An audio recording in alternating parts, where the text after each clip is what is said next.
Nandito nga pala ako sa may Millard Health dito sa Edmonton para sa aking WCB appointment. Mahigit 2 months na rin akong hindi pa nakakabalik sa trabaho dahil sa aking right arm and shoulder injury. Bali tapos na nga rin yung ating appointment at hinihintay ko nga yung ating taxi.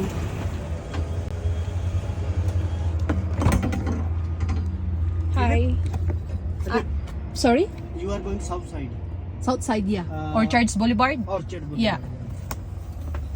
Medyo malayo nga itong Millard Health Facility sa address namin kaya ito may service tayong taxi at sagot din ito ng WCB. Dito nga pala sa Canada kapag ka na-injured ka sa trabaho may tinatawag dito na WCB o Workers' Compensation Board. Sila yung bahala sa mga pagpapagamot mo, mga therapy mo, mga appointment mo, tapos sila din yung magpapasahod sa iyo. Once na na-injured ka sa trabaho, si WCB yung bahala sa lahat ng pangangailangan mo. Kinaumagahan naman ay naisipan nga namin pumunta sa grocery dahil paubos na rin yung mga stock namin dito sa bahay. Kumuha na nga rin pala ako ng isang pirasong suha dahil $2.88 lang. Kahit medyo masama pa yung pakiramdam natin ay pinilit pa rin nating pumunta sa grocery para mamili ng ating mga kailangan sa bahay. Ito nga pala yung mga saging dito sa Canada. May ordinary 78 cents per pound tapos yung organic ay 99 cents per pound. Tapos kumuha na nga rin tayo dito ng isang supot na carrots. At ayun din si Boche sa may kabilang dulo at bahala na rin siyang kumuha kung ano pa yung mga kailangan namin sa bahay. Dito naman sa kabilang banda, ito yung mga area ng mga pangsalad. At kumuha nga lang din ako ng isa at vegetable salad nga lang din ang kakainin ko sa bahay. Gusto nga rin ni Boche bumili ng mga kamote kaya nga lang. Magkano to? 60.90. Kimulka ba asawa? Ayan. Medyo hindi nga rin pala maganda yung itsura ng mga kamote kaya hindi na rin kami kumuha. Dito naman sa kabilang section nakalagay yung mga nakasale na gulay at prutas. Ayan, may mga 30% off na yung mga plastic bawat isa. Ayan nakasupot-supot na yung mga gulay at mga prutas. Kumuha nga rin ako dyan ng paper towel dahil wala na nga rin kaming gagamitin sa bahay. Maaksaya kasi kami ng paper towel lalong-lalo na nga itong si Miggy. Na yun.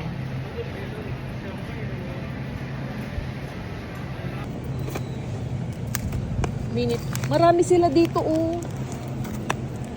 Oo. Ayan. Minute to. Isa lang. Ha? Ayan, oh, marami nga sila dito. Ito, oh, $6. $6, oh. Marami sila. May ganyan din silang to. Ito yung binili natin, oh, yung maliliit. Ito lang ka. 279. $4.99. Sale. Mamumurad yun. Sale. Asa ka pa yung mukha niya? May feeling yung batas yung buhay. Oo. Ha? Iyan with olive oil. Kamyas. Grabe. Kalori ka tawag gilingan ko. Huwag na asawa. Kuya, may Dahon lang. Pati dahon ng ano, oh. Pati dahon ng sampalok, guys. Nandito sa Canada. $2.19. Dahon ng sampalok. Ito naka-sale. Ano ito? Oh, pati dahon ng ano? Ano? Kasaba. Oo. Anong luto ito? Ha? Dahon ng kasaba. Ay, dahon ng kasaba, guys. Ano ginagamit yan? Mga ginagamit Hindi ko alam. Hindi, iba to. Ito dahon ng sili. Nilalagay sa ano to, mga tinola. Kamyas. Ikaw kamyas? Tinola. Ayan, kamyas. Minsan kamyas. Tapos ito. Dahon ng ano, malunggay. First time kong makaano ng dahon ng ano, Ito yung ng kasaba. Tsaka ito dahon ng, ano bang tawag nito? Dahon ng ano, sampalok. First time kong makaano. Tara. Dito naman tayo sa kabilang freezer. Ito pala yung mga ready to eat na mga pagkain na pwede mong i-microwave o ilagay lang sa oven. Ayan yung mga mabilisan kapag tinatamad kang magluto. At syempre, wag nating kalimutan itong mga yogurt ni Miggy dahil paborito niya itong binabaon sa school. Tayo sa Asian. Wala naman. Ito, Indian. Ketchup. Huwag mo ito Tuna spread, $7.49. Huwag mo ikin niya. Ito yung gaman. Ganyan. Naka-sale. Argentina, naka-sale. Ligo. Sardines.